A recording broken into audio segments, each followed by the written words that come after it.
ഇടുക്കിയിൽ നെടുങ്കണ്ടത്തെ എഴുകുംവയലിൽ ഉരുൾപൊട്ടലിന് സമാനമായ നിലയിൽ മണ്ണ് ഒലിച്ചു പോയിട്ടുണ്ട്. ഇന്ന് പുലർച്ചെ 4 മണിയോടുകൂടിയാണ് ഈ സംഭവം. 3 ഏക്കറിലധികം കൃഷിഭൂമിയാണ് ഒഴുകിപ്പോയത്.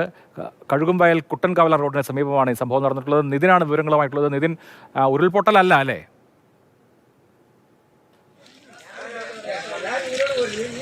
അഭിലാഷ്, ഉരുൾപൊട്ടലിന് സമാനമായിട്ടാണ് 1/2 കിലോമീറ്ററോളം ദൂരത്തിൽ മണ്ണ് ഒലിച്ചു പോയിരിക്കുന്നത്. ഇന്ന് പുലർച്ചെ 4 മണിയോടുകൂടിയായിരുന്നു സംഭവം.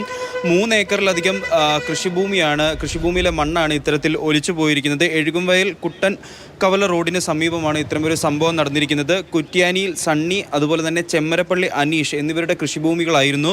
ഈ കൃഷിഭൂമിയിലൊക്കെ തന്നെ കുരുമുളക്, ഏലം, അതുപോലെ തന്നെ കാപ്പി തുടങ്ങിയ കൃഷികളായിരുന്നു കൃഷി ചെയ്ത് വന്നിരുന്നത്. 3 ഏക്കർ സ്ഥലമുണ്ടായിരുന്നു. ഈ 3 ഏക്കർ സ്ഥലത്തെ മണ്ണ് അപ്പാടെ ഒലിച്ചു പോയിരിക്കുകയാണ്. ഇതോടുകൂടി തന്നെ എഴുകുംവയൽ കുട്ടൻകവല റോഡിൻ്റെയും അവസ്ഥ ഇപ്പോൾ അപകടാവസ്ഥയിലാണ്. കാരണം ഈ മണ്ണ് ഒന്നാകെ ഒലിച്ചു പോയിരിക്കുകയാണ്. അതുപോലെ തന്നെ 2018 ഇതിന് തൊട്ടടുത്ത് ഉരുൾപൊട്ടി വീട് സഹിതം ഒലിച്ചുപോയ ഒരു സംഭവം കൂടെ ഉണ്ടായിരുന്നു. അപ്പോൾ അത്തരത്തിൽ അങ്ങനൊരു ഭയം കൂടെ അവിടുത്തെ ജനവാസ മേഖലയിൽ ഉള്ളതുകൊണ്ട് ഇത്തരത്തിൽ ഇനി എന്ത് സംഭവിക്കുമെന്നുള്ള ഒരു ആശങ്ക അവരുടെ ഇടയിലുണ്ട്. 1/2 കിലോമീറ്ററോളം ഭൂമിയിലെ മണ്ണാണ് ഇത്തരത്തിൽ ഒലിച്ചുപോയി ഒരു ആശങ്കയിലേക്ക് വന്നിരിക്കുന്നത്.